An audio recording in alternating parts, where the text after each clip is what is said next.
നമസ്കാരം. ലോകത്തിലെ ഏറ്റവും ക്രൂരമായ സൈന്യം ആരുടേതായിരുന്നുവെന്ന് ചോദിച്ചാൽ നമ്മുടെ ചിന്ത ഹിറ്റ്ലറിലേക്കും സ്റ്റാലിനിലേക്കും പോൾ പോട്ടിലേക്കും ഒക്കെയാണ് ആദ്യം പോവുക. പക്ഷേ ഇവർക്കാർക്കും ജപ്പാൻ സൈന്യം ചെയ്ത ക്രൂരതകളുടെ അടുത്തെത്താൻ പോലും കഴിഞ്ഞിട്ടില്ല.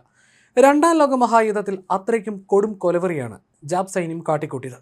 യുദ്ധത്തിന്റെ അവസാനമായപ്പോഴേക്കും തെക്കേ ഏഷ്യ മുഴുവനായി തന്നെ ജപ്പാന്റെ നിയന്ത്രണത്തിലായി കഴിഞ്ഞിരുന്നു. ബർമ മാർഗം അവർ ഇന്ത്യയിലേക്കും എത്തിക്കൊണ്ടിരുന്നു. Germany കീഴടങ്ങിയിട്ടും Japan കീഴടങ്ങിയില്ല. അങ്ങനെയാണ് ഹിരോഷിമയിലും നാഗസാക്കിയിലും അണുബോംബ് വീഴുന്നത്. ഒറ്റയടിക്ക് 70,000 ആളുകളാണ് ഹിരോഷിമയിൽ അന്ന് കൊല്ലപ്പെട്ടത്. അതിലേറെ ആൾക്കാർ അതിൻ്റെ അനന്തരഫലങ്ങളാലും മരിച്ചിട്ടുണ്ടാകും. ആദ്യത്തെ ആറ്റം ബോംബിൻ്റെ 75ാം വാർഷികം എത്തുമ്പോൾ ജപ്പാൻ ഒരു അത്ഭുതമായി നിലകൊള്ളുകയാണ്. 2 ആറ്റം ബോംബുകൾ വീണിട്ടും യുദ്ധം രാജ്യത്തെ പാപ്പരാക്കിയിട്ടും അവർ കയറി വന്നു. ലോകശക്തികളായി. ഇന്ന് മെയ്ഡ് ഇൻ ജപ്പാൻ എന്നത് ലോകം മുഴുവൻ കീർത്തികേട്ട ബ്രാൻഡാണ്. ശാസ്ത്രജ്ഞാനത്തിലും കഠിനാധ്വാനത്തിലും കൃത്യതയിലും മുൻപന്തിയിൽ നിൽക്കുന്ന രാജ്യമാണ് ഇന്ന് ജപ്പാൻ. എന്നാൽ ഇതൊന്നും ആയിരുന്നില്ല അവർ. ക്രൂരതയുടെ പര്യായമായിരുന്നു ജപ്പാൻകാർ. രണ്ടാം ലോക മഹായുദ്ധത്തിൽ തോൽക്കുന്നതിന് 3 പതിറ്റാണ്ട് മുൻപ് തന്നെ അവർ കൊറിയ, തായ്വാൻ, ചൈനയുടെ വലിയൊരു ഭാഗം എന്നിവയെല്ലാം കീഴ്പ്പെടുത്തി ഭരിച്ചിരുന്നു. ഭരിച്ച എല്ലായിടത്തും അതിക്രൂരമായി തങ്ങളുടെ രീതികൾ നടപ്പാക്കാനും സമ്പത്തും സംസ്കാരവും തകർക്കാനും ജപ്പാൻകാർ ശ്രമിച്ചിരുന്നു. അവിടങ്ങളിലെ ജീവിതത്തിന്റെ ഓരോ മേഖലകളിലും കഠിനമായ അടിച്ചമർത്തലുകൾ അവർ നടത്തി. ആ ക്രൂരന്മാരിൽ നിന്നും അണുബോംബിന്റെ ഇരകളിൽ നിന്നും അവർ വളർന്ന് ഇന്ന് ക്യാപിറ്റലിസത്തിലൂടെ ലോകത്തിന്റെ നിറയിലെത്തി നിൽക്കുന്നു. ദ ഗ്രേറ്റ് ജാപ്പനീസ് മിറാക്കിൾ എന്നാണ് സാമ്പത്തിക ശാസ്ത്രജ്ഞന്മാർ ഇതിനെ വിളിക്കുന്നത്.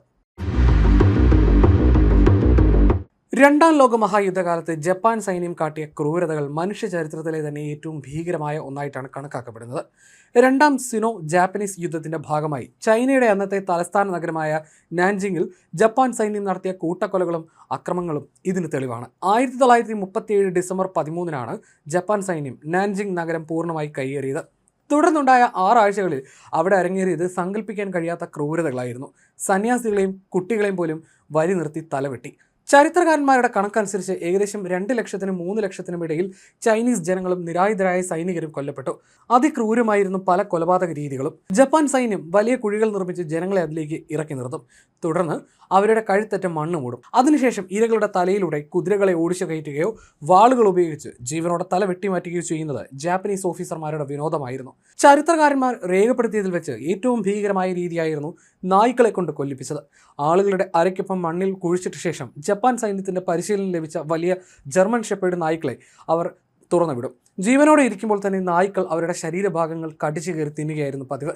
യാങ്സി നദിക്കരയിലും നഗരത്തിലെ വലിയ മൈതാനങ്ങളിലും 10,000-കണക്കിന് യുവാക്കളെയും തടവുകാരെയും കൂട്ടത്തോടെ കെട്ടിയിട്ടു. തുടർന്ന് മെഷീൻ ഗണ്ണുകൾ ഉപയോഗിച്ച് ഇവർ നേരെ തുരുതുര വെടിവെച്ചു. വെടിയേറ്റിട്ടും മരിക്കാത്തവരെ ബയണറ്റുകൾ കൊണ്ട് കുത്തിക്കൊന്നു. തെളിവ് നശിപ്പിക്കാനായി മൃതദേഹങ്ങൾ കൂട്ടത്തോടെ നദിയിലേക്ക് തള്ളി. ആളുകളെ വീടുകൾക്കുള്ളിലോ വലിയ ഗോഡൌണുകളിലോ പൂട്ടിയിട്ട ശേഷം അതിനു ചുറ്റും മണ്ണെണ്ണ ഒഴിച്ച് തീയിടുകയായിരുന്നു മറ്റൊരു രീതി. രക്ഷപ്പെടാൻ ശ്രമിക്കുന്നവരെ പുറത്തുനിന്ന് വെടിവെച്ചിടും. ചിലരുടെ ശരീരത്തിൽ നേരിട്ട് പെട്രോൾ ഒഴിച്ച് തീ കൊളുത്തി വിടാറുണ്ടായിരുന്നു. 2 ജാപ്പനീസ് ഓഫീസർമാർ തങ്ങളുടെ വാളുകൾ ഉപയോഗിച്ച് ആരാണ് ആദ്യം 100 ചൈനക്കാരുടെ തല വെട്ടുന്നത് എന്നതിനെ ചൊല്ലി പരസ്യമായി അന്ന് മത്സരം നടത്തിയിരുന്നു. ഇത് അക്കാലത്ത് ജാപ്പനീസ് പത്രങ്ങളിൽ വാർത്തയായി വന്നിരുന്നു. നാൻജിങ് നഗരത്തിന്റെ 1/3 ഭാഗവും ജപ്പാൻ സൈന്യം തീയിട്ട് നശിപ്പിച്ചു. ജനങ്ങളുടെ വീടുകളും കടകളും വലിയ തോതിൽ കൊള്ളയടിക്കപ്പെട്ടു. പുരാതനമായ സാംസ്കാരിക നിധികളും മ്യൂസിയം വസ്തുക്കളും ജപ്പാൻ സൈനികർ മോഷ്ടിച്ചു. രണ്ടാം ലോക മഹായുദ്ധത്തിന് ശേഷം രൂപീകരിച്ച അന്താരാഷ്ട്ര സൈനിക കോടതി ഈ ക്രൂരതകൾക്ക് കാരണക്കാരായ ജാപ്പനീസ് ജനറൽ മാറ്റ്സുയി ഇവാനെ ഉൾപ്പെടെയുള്ള പ്രധാന കുറ്റവാളികൾക്ക് വധശിക്ഷ നൽകി. രണ്ടാം ലോക മഹായുദ്ധത്തിന് ശേഷമുള്ള അന്താരാഷ്ട്ര വിചാരണകളിലും ചരിത്രകാരി ഐറിസ് ജാങ്ങിന്റെ പ്രശസ്തമായ ദ റേപ്പ് ഓഫ് നാൻജിങ് എന്ന പുസ്തകത്തിലും ഈ വിവരങ്ങൾ കൃത്യമായി രേഖപ്പെടുത്തിയിട്ടുണ്ട്. നാൻജിങ്ങിലുണ്ടായ ഈ ഭീകരതയ്ക്ക് ചൈനീസ് അതിജീവിതർ മാത്രമല്ല, അവിടെയുണ്ടായിരുന്ന വിദേശ ഡോക്ടർമാരും മിഷണറിമാരും സാക്ഷികളായിരുന്നു. നാൻജിങ് ആശുപത്രിയിൽ സേവനമനുഷ്ഠിച്ചിരുന്ന അമേരിക്കൻ ഡോക്ടർ വിൽസൺ ടോക്കിയോ യുദ്ധക്കുറ്റ വിചാരണയിൽ സാക്ഷ്യം പറഞ്ഞത് ഇങ്ങനെയാണ്: 1937 ഡിസംബർ 13 മുതൽ എൻ്റെ ആശുപത്രി കിടക്കൽ ജപ്പാൻ സൈനികർ ക്രൂരമായി കുത്തി പരിക്കേൽപ്പിച്ചവരും ജീവനോടെ തീ കൊളുത്തപ്പെട്ടവരും ലൈംഗികമായി ആക്രമിക്കപ്പെട്ടവരുമായ സാധാരണക്കാരെ കൊണ്ട് നിറഞ്ഞിരിക്കുകയായിരുന്നു. ജോൺ മാഗി എന്ന അമേരിക്കൻ പാസ്റ്റർ തൻ്റെ ജീവൻ പണയപ്പെടുത്തി ജപ്പാൻ സൈന്യത്തിൻ്റെ ക്രൂരതകൾ രഹസ്യമായി പകർത്തി. ആ ദൃശ്യങ്ങൾ പിന്നീട് അന്താരാഷ്ട്ര കോടതിയിൽ ജപ്പാനെതിരെയുള്ള പ്രധാന തെളിവായി മാറി. നാൻഖ്യാൻ തൗ എന്ന ഗ്രാമത്തിൽ ജപ്പാൻ സൈനികർ വീടുകൾക്ക് തീയിട്ടു. 2 വയസ്സുള്ള ഒരു കുഞ്ഞ് കരഞ്ഞുകൊണ്ട് അമ്മയുടെ അടുത്തേക്ക് ഓടിയപ്പോൾ ആ കുഞ്ഞിനെ എടുത്ത് സൈനികർ കത്തുന്ന തീയിലേക്ക് എറിഞ്ഞു. അത് കണ്ട് നിലവിളിച്ച അമ്മയെ അവർ ബയണറ്റ് കൊണ്ട് കുത്തിക്കൊന്നു. അടുത്തുള്ള തോട്ടിലേക്ക് തള്ളി. ഇത്തരത്തിലുള്ള നിരവധി തെളിവുകൾ യുദ്ധാനന്തരം ജപ്പാനെതിരെ വന്നു. 20,000 മുതൽ 80,000 വരെ ചൈനീസ് സ്ത്രീകളും പെൺകുട്ടികളും നാൻജിങ്ങിൽ ക്രൂരമായ ലൈംഗിക അതിക്രമങ്ങൾക്ക് ഇരയായി. ചരിത്രത്തിൽ ഇത് റേപ്പ് ഓഫ് നാൻജിങ് എന്നറിയപ്പെടുന്നു. ജപ്പാൻ സൈനികർക്ക് പ്രായവ്യത്യാസം എന്ന ഒന്നില്ലായിരുന്നു. പ്രായപൂർത്തിയാകാത്തവർ മുതൽ 70 വയസ്സ് കടന്ന വൃദ്ധകൾ വരെ അവരുടെ ക്രൂരതയ്ക്കിരയായി. സൈനികർ കൂട്ടമായി ചൈനീസ് ജനങ്ങളുടെ വീടുകളിലേക്ക് ഇരച്ചു കയറുകയായിരുന്നു പതിവ്. ഒരു വീട്ടിലെ അമ്മയും പെൺമക്കളെയും അവരുടെ ഭർത്താക്കന്മാരുടെയും കുട്ടികളുടെയും മുന്നിൽ വെച്ച് തന്നെ കൂട്ടമായി ആക്രമിച്ചു. ഇതിനെ തടയാൻ ശ്രമിച്ച പുരുഷന്മാരെ അപ്പോൾ തന്നെ വെടിവെച്ചോ വാളുകൊണ്ടോ വെട്ടിയോ എന്നവർ കൊലപ്പെടുത്തി. ജപ്പാൻ സൈനികർ ചൈനീസ് കുടുംബങ്ങളിലെ അച്ഛന്മാരെയും സ്വന്തം മക്കളെയും സഹോദരന്മാരെയും സ്വന്തം സഹോദരിമാരെയും ആക്രമിക്കാൻ തോക്ക് ചൂണ്ടി നിർബന്ധിച്ചു. ഇതിന് വിസമ്മതിച്ച കുടുംബങ്ങളെ മുഴുവനായി അവർ ക്രൂരമായി പീഡിപ്പിച്ചു കൊന്നു. ബുദ്ധമത സന്യാസികൾ താമസിച്ചിരുന്ന മഠങ്ങളിലും ക്രിസ്ത്യൻ കന്യാസ്ത്രീകളുടെ സ്ഥാപനങ്ങളിലും ജപ്പാൻ സൈന്യം അതിക്രമിച്ചു കയറി. വിദേശ മിഷണറിമാരും അന്താരാഷ്ട്ര സംഘടനകളും ചേർന്ന് സാധാരണക്കാർക്കായി ഉണ്ടാക്കിയ നാൻജിങ് സേഫ്റ്റി സോൺ എന്ന സുരക്ഷിത മേഖലയിൽ പോലും ജപ്പാൻ സൈനികർ രാത്രികാലങ്ങളിൽ ഒളിച്ചു കടന്ന സ്ത്രീകളെ തട്ടിക്കൊണ്ടുപോയി. സ്ത്രീകളിൽ ഭൂരിഭാഗം പേരെയും ജപ്പാൻ സൈനികർ ജീവനോടെ വിട്ടില്ല. കുറ്റകൃത്യങ്ങൾ പുറലോകം അറിയാതിരിക്കാൻ അവർ ഇരകളെ ക്രൂരമായി കൊലപ്പെടുത്തി. സ്ത്രീകളുടെ ശരീരഭാഗങ്ങൾ മുറിച്ചു മാറ്റുക, ശരീരത്തിൽ തീക്കൊള്ളികൾ വെക്കുക, പല സ്ത്രീകളെ നഗ്നരാക്കി തെരുവുകളിൽ കെട്ടിത്തൂക്കുകയോ കൂട്ടത്തോടെ വെടിവെച്ച് പുഴകളിൽ തള്ളുകയോ ചെയ്തു. നാൻജിങ്ങിലെ ഈ ക്രൂരതകൾ കാരണം സൈനികർക്കിടയിൽ ലൈംഗിക രോഗങ്ങൾ പടരാൻ തുടങ്ങി. ഇത് തടയാനായി ജപ്പാൻ സൈന്യം പിന്നീട് സ്ത്രീകളെ തടവിലാക്കി ലൈംഗിക അടിമകളാക്കുന്ന കംഫർട്ട് വുമൺ കേന്ദ്രങ്ങൾ ഔദ്യോഗികമായി തന്നെ ആരംഭിച്ചു. ചൈന, കൊറിയ, ഫിലിപ്പീൻസ് തുടങ്ങിയ രാജ്യങ്ങളിലെ ലക്ഷക്കണക്കിന് സ്ത്രീകളാണ് പിന്നീട് ഈ കേന്ദ്രങ്ങളിൽ ക്രൂരത അനുഭവിച്ചത്. രണ്ടാം ലോക മഹായുദ്ധത്തിന് ശേഷം ടോക്കിയോയിൽ നടന്ന അന്താരാഷ്ട്ര സൈനിക വിചാരണയിൽ ജപ്പാൻ സൈന്യത്തിന്റെ ഈ ക്രൂരതകൾ കൃത്യമായി തെളിയിക്കപ്പെടുകയും ഇതിന് ഉത്തരവാദികളായ സൈനിക മേധാവികൾക്ക് വധശിക്ഷ ലഭിക്കുകയും ചെയ്തു. ജപ്പാൻ യൂണിറ്റ് 731 എന്ന ജൈവായുധ ഗവേഷണ വിഭാഗം ജീവനുള്ള മനുഷ്യരിൽ നടത്തിയ പരീക്ഷണങ്ങൾ അതിക്രൂരമായിരുന്നു. ചൈനയിലെ ഹാർബിൻ എന്ന നഗരത്തിന് സമീപമായിരുന്നു ഇവരുടെ ലബോറട്ടറി സ്ഥിതി ചെയ്തിരുന്നത്. പ്രശസ്ത മൈക്രോബയോളജിസ്റ്റായ ഷിറോ ഇഷി എന്ന ജനറലായിരുന്നു ഇതിന്റെ തലവൻ. ഈ ക്യാമ്പിൽ തടവിലാക്കപ്പെട്ട ചൈനക്കാർ, റഷ്യക്കാർ, കൊറിയക്കാർ എന്നിവരെ മനുഷ്യരായി പോലുമല്ല അവർ കണ്ടിരുന്നത്. ജാപ്പനീസ് ഭാഷയിൽ മരത്തടികൾ എന്ന കോഡ് നാമത്തിലാണ് ഇരകളെ അവർ വിളിച്ചിരുന്നത്. ഈ ക്യാമ്പിൽ പരീക്ഷണത്തിനിരയായവരിൽ ഒരാൾ പോലും ജീവനോടെ പുറം ലോകം കണ്ടിട്ടില്ല. യൂണിറ്റ് 731 നടന്ന ഏറ്റവും പ്രധാന ഭീകരതകൾ വിവിസെക്ഷൻ എന്ന ജീവനോടെ കീറിമുറിക്കലാണ്. പരീക്ഷണശാലയിൽ വെച്ച് മനുഷ്യരെ ബോധം കെടുത്താതെ ജീവനോടെ കീറിമുറിച്ച അവയവങ്ങൾ പുറത്തെടുക്കുന്ന രീതിയാണിത്. മാരകമായ രോഗങ്ങൾ ബാധിച്ച ഒരു മനുഷ്യന്റെ അവയവങ്ങൾക്ക് എന്ത് മാറ്റമാണ് സംഭവിക്കുന്നത് എന്ന് കൃത്യമായി മനസ്സിലാക്കാൻ രോഗി മരിക്കുന്നതിന് തൊട്ടുമുമ്പ് ജീവനോടെ തന്നെ ശരീരം കീറിമുറിച്ച് അവയവങ്ങൾ പരിശോധിക്കണമായിരുന്നു. അനസ്തേഷ്യ നൽകിയാൽ അത് അവയവങ്ങളുടെ സ്വാഭാവിക പ്രവർത്തനത്തെ ബാധിക്കും എന്ന ക്രൂരമായ ന്യായം പറഞ്ഞാണ് അവർ ഇങ്ങനെ ചെയ്തത്. കോളറ, ടൈഫോയിഡ്, ആന്ത്രാക്സ് തുടങ്ങിയ മാരക രോഗങ്ങളുടെ അണുക്കൾ തടവുകാരുടെ ശരീരത്തിൽ നേരിട്ട് കുത്തിവെച്ചു.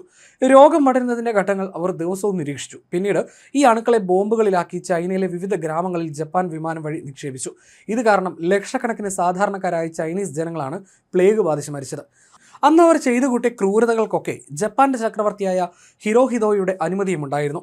രണ്ടാം ലോക മഹായുദ്ധത്തിൽ ജപ്പാൻ പരാജയപ്പെട്ടപ്പോൾ ഈ ലബോറട്ടറി അവർ ബോംബ് വെച്ച് തകർക്കുകയും ബാക്കിയുണ്ടായിരുന്ന തടവുകാരെ മുഴുവൻ കൊന്നൊടുക്കി തെളിവ് നശിപ്പിക്കാൻ ശ്രമിക്കുകയും ചെയ്തു. എന്നാൽ ഏറ്റവും വലിയ അത്ഭുതം, യുദ്ധത്തിന് ശേഷം ഈ ക്രൂരതകൾക്ക് നേതൃത്വം നൽകിയ ഷിറോ ഇഷിക്കോ മറ്റ് ജാപ്പനീസ് ശാസ്ത്രജ്ഞർക്കോ അന്താരാഷ്ട്ര കോടതികളിൽ ശിക്ഷ ലഭിച്ചില്ല എന്നതാണ്. ജപ്പാൻ കീഴടങ്ങിയ ശേഷം പിടിയിലായ യൂണിറ്റ് 731 തലവൻ ഷിറോ ഇഷി അമേരിക്കക്കാർക്ക് മുൻപിൽ ഒരു ഓഫർ വെച്ചു. തന്നെ ശിക്ഷിക്കാതിരുന്നാൽ മനുഷ്യരിൽ നടത്തിയ ഗവേഷണ ഫലങ്ങളുടെ വിവരങ്ങൾ താൻ അമേരിക്കക്കാരുടെ ജൈവായുധ പരീക്ഷണങ്ങൾക്ക് നൽകാമെന്ന്.